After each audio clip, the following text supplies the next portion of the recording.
فجر کی نماز کے بعد فاطمہ الزہرا رضی اللہ عنہ نماز پڑھ کے سو گئیں. سننا ذرا، یہ آخری بات کر رہا ہوں، ٹائم اوپر ہو چکا ہے، بس آخری بات کر کے بات ختم کر رہا ہوں. فاطمہ الزہرا رضی اللہ تعالی عنہ فجر کی نماز پڑھنے کے بعد اشراق سے پہلے کیا ہو گئی؟ سو گئی. پیارے آقا تشریف لائے بیٹی کے گھر تو دیکھا حضرت فاطمہ سو رہی ہیں. پیارے آقا بڑے نرم طبیعت، حلیم الطبع تھے، لیکن اس موقع پر آپ دیکھیے گا حضور صلی اللہ علیہ وسلم نے حضرت فاطمہ کو دیکھا کہ بیٹی سو رہی ہے، فجر کی نماز کے بعد بیٹی سو رہی. آپ نے اپنے پاؤں کی ٹھوکر مار کر اپنا پاؤں رکھا ان کے اوپر اور ایسے ہلایا، ایسے پاؤں سے. حالانکہ پیارے نبی صلی اللہ علیہ وسلم کسی کو اپنا پیر، صحابہ میں سے کسی صحابی کو حضور کا پیر ٹچ نہیں ہوا. ہاتھ جس کو بھی ٹچ ہوا ہے ہاتھ ٹچ ہوا ہے، جس کو بھی ٹچ ہوا ہے سینہ ٹچ ہوا ہے. سینے سے لگایا، ہاتھوں سے لیا، بغل دامن گیر ہوئے، لیکن خدا کی قسم میرے نبی نے کسی کو پیر نہ. تو بیٹی فاطمہ کا تو کیا مقام ہوگا. لیکن اس موقع پر فجر کی نماز کے بعد بیٹی سو رہی ہے، سونے کا ٹائم نہیں ہے اسلام میں، یہ سو رہی ہے. تو حضور نے پاؤں کی ٹھوکر سے بیٹی کو اٹھایا اور فرمایا یا فاطمہ استيقظي، اے فاطمہ اٹھ جا.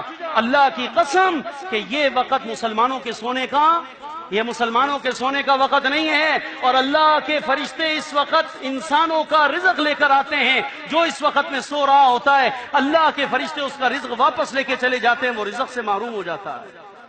سن لو کراچی والوں، بدترین خصلت کراچی والوں کی فجر کی نماز میں غیر حاضری ہے. اس سے زیادہ بدترین عمل پورے شہر والوں کا کوئی نہیں ہے. جتنے گھوڑے کھولنے روزی کمانے کے لیے کھول لو، فجر نہیں پڑھو گے اللہ تعالیٰ روزی میں پریشان رکھے گا، روزی میں برکت نہیں ہوگی. نوم الصبح یمنع الرزق، یعنی من طلوع الفجر الى طلوع الشمس. اللہ کے پیارے نبی صلی اللہ علیہ وسلم نے فرمایا صبح کا سونا رزق کو بند کر دیتا ہے. جو فجر کی طلوع ہونے کے بعد، صبح صادق کے بعد سے طلوع شمس سے پہلے کے درمیان میں سوئے گا، اللہ اس کے رزق کو بند کرے گا. پیارے نبی کی بد دعا ہے اس مسلمان کو جو طلوع فجر سے لے کر طلوع شمس کے درمیان میں سو رہا ہوتا ہے. 90% مسلمان کراچی کے سو رہے ہوتے ہیں. 28 سال سے نماز پڑھا رہا ہوں، اپنی آنکھوں سے تجربے دیکھ کر جو ظہر، عصر، مغرب، عشاء کے اندر صف اول میں لڑ رہے ہوتے ہیں وہ بھی بد نصیب، بد قسمت فجر میں غیر حاضر ہیں. کیا اس کے اندر دیندار اور کیا غیر دیندار، اور کیا اس میں تبلیغی اور کیا غیر تبلیغی، اور کیا اس کے اندر پڑھے لکھے اور کیا اس میں ان پڑھ. فجر کی نماز کے اندر 90 سے 95% مسلمان غیر حاضر ہے.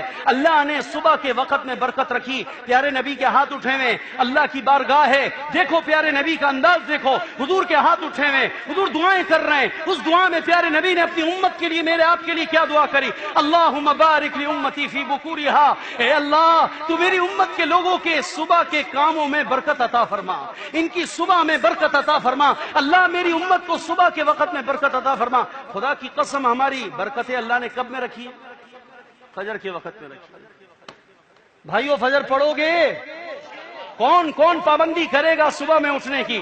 اگر کبھی رہ جائے جماعت سے کوئی بات نہیں، گھر پہ ہی پڑھ لینا، لیکن صبح میں اٹھنا ضرور. انشاءاللہ صبح میں جاگ کی برکت سے بیٹیوں کو اٹھاؤ، بیٹوں کو اٹھاؤ، ننھے کاکے کو اٹھاؤ، ننھے کی اماں کو اٹھاؤ. ننھے کی اماں بھی بڑی شیطان بنی ہوئی ہے، وہ ننھے کے بہانے سے سوتی رہتی ہے کہ ساری رات منڈے نے کیا کیا، مجھے جگایا ہے اس لیے میں نہیں. ننھے کی اماں کی روٹی تمہارے ذمہ ہے. اگر ننھے کی اماں نہیں اٹھے گی، خدا کی قسم بیگم کی وجہ سے روزگار میں پریشانی آئے گی، بیٹیوں کی وجہ سے پریشانی آئی، بیٹوں کی وجہ سے پریشانی آئی، اماں ابا کی وجہ سے پریشانی آئے گی. کہ نبی کا فرمان ہے نوم الصبح یمنع الرزق من طلوع الفجر الى طلوع الشمس.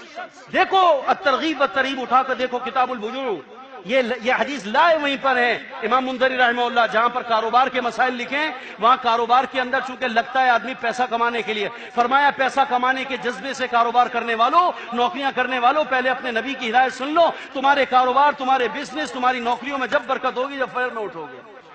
اور کیا کہوں میں آپ کو. چلو بھائی بات ختم. فاطمہ تربیت کی